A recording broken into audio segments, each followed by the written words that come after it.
Hello everybody, this is Jyoti Arora, your feng shui master, tarot card reader. और मैं आपको बताने जा रही हूँ feng shui of the year 2025। 2025 है ईयर ऑफ वुड स्नेक।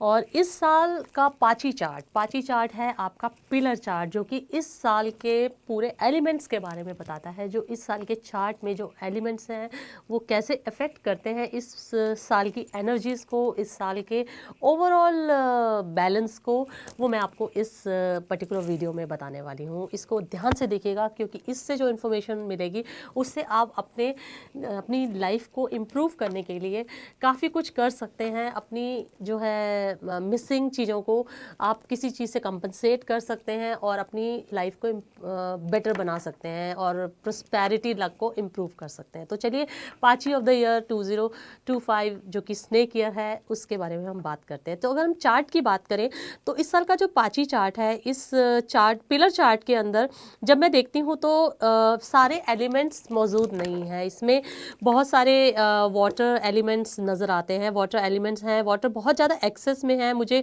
3 जगह पर वाटर एलिमेंट नज़र आ रहे हैं और मेरे को इस चार्ट में 3 वुड एलिमेंट नज़र आते हैं और अर्थ एंड फायर एलिमेंट नज़र आए हैं। लेकिन इस पूरे चार्ट में कहीं पर भी मेटल एलिमेंट नज़र नहीं आता, यानी कि ये इम्बैलेंस चार्ट है इस पर्टिकुलर ईयर का। तो 2025 जो कि स्नेक ईयर है, वुड स्नेक ईयर है, ये एक इम्बैलेंस्ड ईयर निकल कर आता है। और ये जो स्नेक ईयर है ये स्टार्ट होता है 29 जनवरी से। लेकिन ये मान के चलिए कि ये जो इम्बैलेंस ईयर तो है, लेकिन लव और सरप्राइजेस के साथ शुरू होता है। यानी कि ईयर के साथ मैं बहुत सारी चीज़ें देख रही हूँ कि इसमें काफ़ी अच्छी चीज़ें इसलिए हैं क्योंकि इसमें 3 येन पिलर हैं और 1 यांग पिलर है। तो लास्ट ईयर का जो चार्ट था ना, उसमें मैंने देखा था कि लास्ट ईयर के चार्ट में बहुत सारे यांग पिलर थे। 2024 के चार्ट में लास्ट ईयर बहुत सारे यांग पिलर थे और एक ही येन पिलर था, जिसकी वजह से लास्ट ईयर लोग बहुत एग्रेसिव थे, क्वेरलसम थे और बहुत ज़्यादा बहुत वॉर लाइक सिचुएशंस क्रिएट हुई। लेकिन इस साल फॉर्चुनेटली जो ये चार्ट है, इस चार्ट में बहुत सारे येन पिलर हैं, यानी कि लोग शायद थोड़ा सा आराम से बैठ के सोचेंगे और मतलब कि क्या इसका रिजल्ट होगा, और शायद थोड़े वाइज डिसीजंस ले लें और उस तरह से पहले की तरह से वॉर लाइक सिचुएशन में जाने से पहले एक एक पल को कुछ सोचकर वापस आ जाए। तो मतलब जैसे लोग को एक दूसरे को विथस्टैंड ही नहीं कर पाए थे लास्ट ईयर, तो उस चीज़ से थोड़ा सा बेटर रिजल्ट मिलेगा हमें 2025 में। तो इसमें मैं एक चीज़ और नोट कर रही हूँ कि पहले आपको बिफोर मैं आपको इंपॉर्टेंट ट्रेंड्स बताऊँ, ये बहुत इंपॉर्टेंट है बताना कि कौन सा एलिमेंट क्या रिप्रेजेंट कर रहा है। तो जो मिसिंग एलिमेंट की अगर मैं बात करूँ तो मिसिंग एलिमेंट है इस बार का मेटल, जो कि रिप्रेजेंट कर रहा है इस साल हमारी इस 2025 में रिसोर्सेज, सपोर्ट और अथॉरिटी, जो कि हमारे लिए बहुत ज़रूरी है साल में ग्रोथ के लिए। और अगर यही चीज़ें नहीं होंगी तो हम ग्रोथ की तरफ कैसे जाएंगे, रिसोर्सेज ही नहीं होंगे तो हम आगे कैसे बढ़ेंगे, बिजनेसेस कैसे आगे बढ़ाएंगे। तो अगर इसको कंपनसेट करना है तो मैं सबको सजेस्ट करूँगी wear lot of jewellery, lot of gold, silver, platinum, आप जितना हो सके ज्वेलरी पहनिए, क्योंकि उससे ही आप कंपनसेट कर पाएंगे। यदि आप मेटल अपनी लाइफ में लाना चाहते हैं तो आप इन चीज़ों को तो पहनिए, साथ ही आप इस तरह की मेटेलिक बेल्स अपने पास रख सकते हैं। और whenever you're sitting quiet just ring the bell like this. ये भी काफ़ी मेटल एनर्जी को अट्रैक्ट करता है और इस तरह से आप मेटल एनर्जी से सराउंडेड हो सकते हैं। तो ये एक तरीका है। या फिर इस तरह की ड्रेसेस आप पहन सकते हैं जिसमें बहुत मेटेलिक कलर्स हों। आप मेटेलिक कलर को अपनी लाइफ में लाने के लिए वाइट कलर के क्लोथ्स भी पहन सकते हैं। तो वाइट एंड मेटेलिक कलर्स जो हैं ये इंडिकेट करते हैं मिसिंग मेटल एलिमेंट को कंपनसेट करने का एक तरीका। तो चलिए, अब दूसरा एलिमेंट की बात करें तो अर्थ की बात करते हैं। तो ये रिकग्निशन, पावर और रैंक को रिप्रेजेंट करता है। तो अर्थ की प्रेजेंस अच्छी है और क्योंकि यांग एनर्जी है तो ओवरऑल ये ठीक है। वुड एलिमेंट की अगर मैं बात करूँ तो ये रिप्रेजेंट कर रहा है इंटेलिजेंस एंड क्रिएटिविटी, जो कि अच्छी मात्रा में है इस पूरे साल। तो क्रिएटिविटी डेफिनेटली रहेगी। और फायर एलिमेंट की अगर मैं बात करूं तो फायर एलिमेंट है इस साल, तो यानी कि वेल्थ कमाने का आपके पास अच्छा खासा ऑप्शन होगा। और इसको अगर आपको एनहेंस करना है, अपनी वेल्थ को एनहेंस करना है, तो रेड कलर को अपनी लाइफ में आप लेकर आइए। अब जितना हो सके रेड कलर का बैग कैरी कीजिए, रेड कलर के क्लोथ्स पहन सकते हैं और अपने घर में रेड कलर के डेकोर को अपने घर में इंट्रोड्यूस कर सकते हैं, कारपेट्स रेड कलर के बिछा सकते हैं। काफ़ी फ़ायदा होगा आपको रेड कलर को यूज़ करने से, क्योंकि फायर कलर को आप जितना लेकर आएंगे, फायर कलर आपकी वेल्थ लक को बढ़ाएगा। फायर कलर जनरली रेड से ही, मतलब रेड को ही रिप्रेजेंट करता है। तो अपने वॉलेट्स जो हैं, छोटे वॉलेट्स, वो रेड कलर के लीजिए। Ladies hand bags red colour के इस साल काफ़ी सेल होने वाले हैं। और वाटर जो है, वाटर एलिमेंट रिप्रेजेंट करता है friends and colleagues and competition. तो वाटर तो बहुत ही ज़्यादा है, तो कंपटीशन तो काफ़ी रहने वाला है। दोस्त भी बनेंगे, दोस्त के साथ दुश्मन भी बनेंगे, कंपटीशन भी होगा। ये सब चीज़ें एक्सेस में होगी, तो मतलब ये इन एलिमेंट्स का है। तो चलिए, ये तो हो गया कि कौन सा एलिमेंट क्या रिप्रेजेंट करता है। तो अब हम आते हैं इस साल पाची के इम्पॉर्टेंट ट्रेंड्स के बारे में। तो अब टू मच ऑफ वुड है इस पूरे चार्ट में, मैंने देखा वुड बहुत ज़्यादा है। तो इसकी वजह से मैं एक बात आपको बता दूं कि लोगों में वरी और एंग्जाइटी की प्रॉब्लम काफ़ी ज़्यादा हो सकती है, चाहे वो ऑफिस में हो, चाहे वो घर में हो। लोग चिंता में रहेंगे, चिंता का कारण बनेगी छोटी छोटी बातें। अच्छा, वेल्थ एलिमेंट काफ़ी ज़्यादा में है, चाहे वो इनडायरेक्ट वेल्थ हो, लेकिन उसकी वजह से प्रॉफिट आपका होता रहेगा। देखिए, वाटर एलिमेंट काफ़ी ज़्यादा है, वाटर ची काफ़ी ज़्यादा है। ये इसकी वजह से ये एक ऐसा साल इंडिकेट करता है जिसकी वजह से मैंने आपको बताया कि फ्रेंड्स भी बनेंगे, फोर्स भी बनेंगे और कंपटीशन भी होगा। तो कंपटीशन डेफिनेटली काफ़ी ज़्यादा रहने वाला है। तो मैं अगर ये बोलूँ कि एक वीक एलिमेंट जो है, सेल्फ एलिमेंट जो है, ये सजेस्ट करता है कि इस साल आपको बहुत सोच समझ के अपने दोस्त चूज़ करने हैं। अच्छा, एक बात और है, क्योंकि वाटर एलिमेंट काफ़ी ज़्यादा है, तो इस वाटर एलिमेंट काफ़ी ज़्यादा होने की वजह से लोग जो है ना, बहुत जल्दी किसी भी डिफ़िकल्ट सिचुएशन में अगर होंगे भी, कोई अगर फाइट भी हो रही होगी या कोई अगर वॉर लाइक सिचुएशन की भी अगर मैं बात करूं, जैसे अभी हो रहा है, लोग कॉम्प्रोमाइजिंग सिचुएशन में जल्दी आ जाएंगे। कोई अगर थोड़ा सा भी मीडिएशन करेगा उनके बीच में, तो कॉम्प्रोमाइज़ हो जाएगा। तो और कोलैबोरेशन के मौके भी बहुत ज़्यादा होंगे। लोग मिलजुल कर कुछ अलायंसेस बनाएंगे, और जो कि काफ़ी फ्रूटफुल होंगे फ्यूचरिस्टिक पॉइंट ऑफ व्यू से। और बिजनेस हाउसेस कुछ मतलब अच्छे जॉइंट वेंचर्स में एंटर करेंगे। ये थोड़ा सा ट्रांसफॉर्मेटिव ईयर हो सकता है, जब कॉम्पिटिटर्स जितने हैं वो कोलैबोरेटर्स के फॉर्म में इस साल मिलेंगे। तो मैं यह कहूँगी कि ये साल देखा जाए तो प्यार मोहब्बत का साल हो सकता है एज़ कम्पेयर टू 2024। तो मैं इस साल को लव सरप्राइजेस वाला ईयर भी बोलूँगी। रिलेशनशिप्स के लिए भी ये साल काफ़ी अच्छा होगा। तो एक तरह से देखा जाए तो मैं इस साल में कुछ तो पॉजिटिव देख रही हूँ 2024 के सामने। तो आप इस साल की इस एनर्जी को ज़रूर यूज़ कीजिए, दोस्त बनाइए, और अपने जीवन में अगर किसी से डिफरेंसेस आपके हो गए हैं तो उन डिफरेंसेस को दूर कीजिए, हार्मनी रिस्टोर कीजिए। चलिए, एक चीज़ और बताना ज़रूरी है, यहाँ पर यिन वुड भी है इस पर्टिकुलर चार्ट में। तो यिन वुड जो है वो सपोर्ट करता है यिन फायर को, ईयर पिलर में मौजूद है। तो ये बताता है कि ओल्डर जनरेशन जितनी भी हैं उनको आप काफ़ी ज़्यादा इम्पोर्टेंस देने वाले हैं, और उनकी जो है, उनकी सूझबूझ को, उनके जो एक्सपीरियंसेस को आप इम्पोर्टेंस देंगे और उनसे आप सीख लेंगे। और यंग अर्थ भी है इस चार्ट में, जो कि एक डिस्ट्रक्टिव साइकिल में है यंग वुड के साथ, जिसकी वजह से मंथ पिलर में बेसिकली ये है, जिसकी वजह से स्ट्रेस होगी पेरेंट्स को। बच्चों की चिंता करेंगे पेरेंट्स, और वैसे बच्चे अपने हिसाब से ही चलेंगे, लेकिन पेरेंट्स जो होंगे वो हमेशा इस पूरे साल, मुझे लगता है 2025 में, बच्चों की चिंता करेंगे। लेकिन बच्चे अपने माँ बाप को पूरी इंपॉर्टेंस देंगे और उनके एक्सपीरियंसेस को यूज़ करेंगे। ये देखिए कितना अच्छा कंट्रास्ट है यहाँ पर। पेरेंट्स का काम बच्चों की चिंता करना है, लेकिन इस साल बच्चे पेरेंट्स के बारे में सुनेंगे।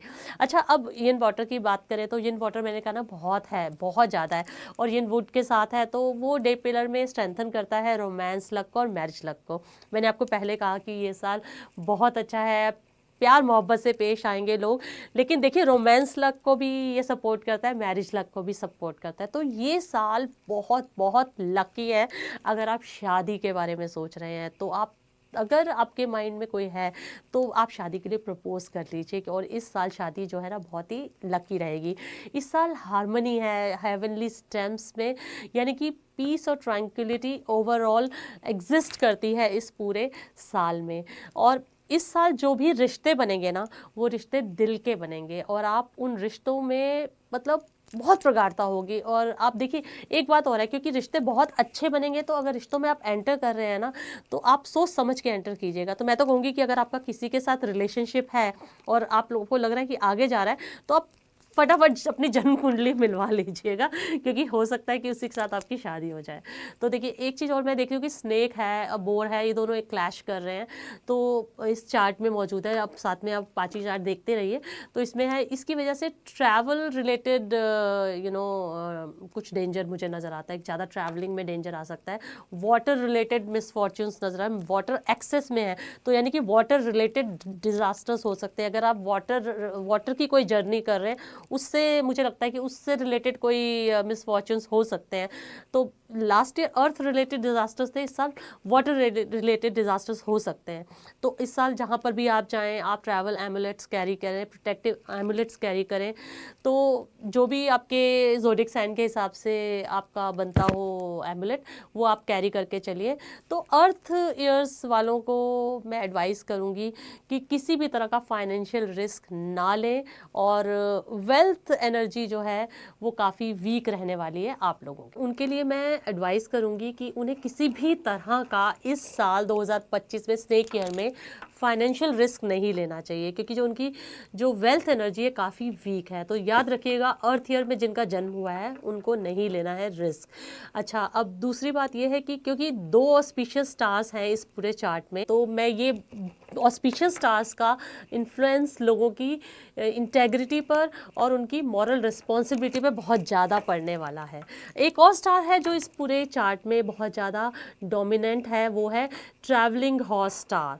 ये ट्रैवलिंग हॉर्स स्टार जो है ये बेनिफिट करता है ट्रैवल कंपनीज़ को और ड्राइव करता है ग्लोबल ट्रेड को। तो जो ट्रैवल रिलेटेड कंपनीज़ हैं उनको बेनिफिट होगा। देखिए वैसे भी ट्रैवल इंडस्ट्री अब अच्छी चल रही है काफ़ी समय से, क्योंकि लोगों को ट्रैवलिंग में काफ़ी इंटरेस्ट आ गया, लोग ट्रैवलिंग में काफ़ी पैसा खर्च करते हैं। तो गोल्डन कैरेट स्टार भी है इस पूरे चार्ट में, जो कि टेंजिबल रिवॉर्ड्स देगा उन लोगों को जो हार्ड वर्क करते हैं और जिनके अंदर धैर्य है, परसिवरेंस है, उन लोगों के लिए मैं स्पेशली बोलूँगी। और इससे इंडिकेशन ये भी मिलती है कि इस साल काफ़ी ट्रांसफॉर्मेशन हो गए लोगों की ज़िंदगी में शादी के बाद, यानी शादी करने के बाद आपकी ज़िंदगी बेहतर हो सकती है। तो आपके लिए फिर से मैं ये बोलूँगी, शादी के बारे में अगर आप सोच रहे हैं तो 2025 से अच्छा साल आप लोगों के लिए 2026 नहीं होगा, तो आप इस साल ही शादी कर डालिए। अब एक और अच्छे स्टार की मैं बात करती हूँ जो इस साल के चार्ट में मौजूद है, वो है scholastic brilliant star. Scholastic brilliant star जो है ये देता है एक ग्रोथ, ये देता है ग्रोथ उस चीज़ को जो कि हमारे जो बच्चे हैं जो पढ़ रहे हैं उन लोगों के लिए। और स्कोलेस्टिक स्टार जो है एआई और इनोवेशन को भी ग्रोथ देता है, न्यू ब्रेक थ्रूज दिखाता है जो कि ब्राइटर फ्यूचर की तरफ जाता है। स्कोलेस्टिक ब्रिलियंट स्टार स्टूडेंट्स को आगे तो बढ़ाता है, लेकिन साथ में कहीं ना कहीं कुछ डिस्ट्रैक्शन भी देता है, क्योंकि जब हम एआई और इस तरह की टेक्नोलॉजी की बात करते हैं तो सोशल मीडिया की तरफ रुझान भी उनका बढ़ता है बच्चों का, और थोड़ा डिस्ट्रैक्शन भी होता है। लेकिन एआई की इंट्रोडक्शन की वजह से हमें काफ़ी प्रोग्रेसिव एनर्जीज मिलती हैं। अब एक और स्टार है जो एग्रेसिव स्पोर्ट्स स्टार इस चार्ट में नज़र आता है। इसकी वजह से बहुत ही ज़्यादा जो यंगर जनरेशन है वो बहुत ज़्यादा इंक्रीज डिफाइंस एक्सपीरियंस करने वाली हैं इस पूरे साल में। और ये एक चीज़ है कि बहुत ज़्यादा छोटी छोटी बातों पे टेम्परामेंटल इश्यूज छोटे बच्चों के होने वाले हैं, और शायद यही एक रीज़न होगा कि बच्चों को झेल पाना थोड़ा सा मुश्किल होगा। ये 2025 के लिए सिर्फ मैं बोल रही हूँ। अब आगे बात करते हैं। तो अब एक चीज़ है, क्योंकि एक पूरे स्टार्स को जब हम एनालाइज करते हैं तो हम ये ज़रूर देखते हैं कि 4 फेब जो कि लैप्चून है वो आ रहा है इस साल में या नहीं आ रहा है। तो इस साल में डबल लैप्चून है, तो जब डबल लैप्चून होता है तो वो साल की बिगनिंग हमेशा अच्छी मानी जाती है, वो एक एम्पल ग्रोथ एनर्जी देता है। तो ये है गुड न्यूज़ इन्वेस्टर्स के लिए जो कि एक्टिव है स्टॉक मार्केट में, और उन कंपनीज़ के लिए भी ये एक अच्छी न्यूज़ है जो एक्सपेंशन की प्लान करें, यानी कि एक लैप्चून नहीं डबल लैपचून है। और ग्रोथ एनर्जी के लिए लैपचून का होना किसी भी साल में एक अच्छी इंडिकेशन है, क्योंकि साल 29 ऑफ जनवरी को शुरू हो रहा है, लैपचून 4 फेब को होता है। इस पूरे चार्ट में 6 यिन और 2 यांग एलिमेंट हैं पाची चार्ट में, जो हिंट करते हैं क्योंकि लोग झगड़े थोड़े से कम करेंगे और ऐसा नहीं होगा कि एक दूसरे को स्टैंड नहीं कर सकते, और मतलब क्वारलसम एनर्जी थोड़ी सी कम है।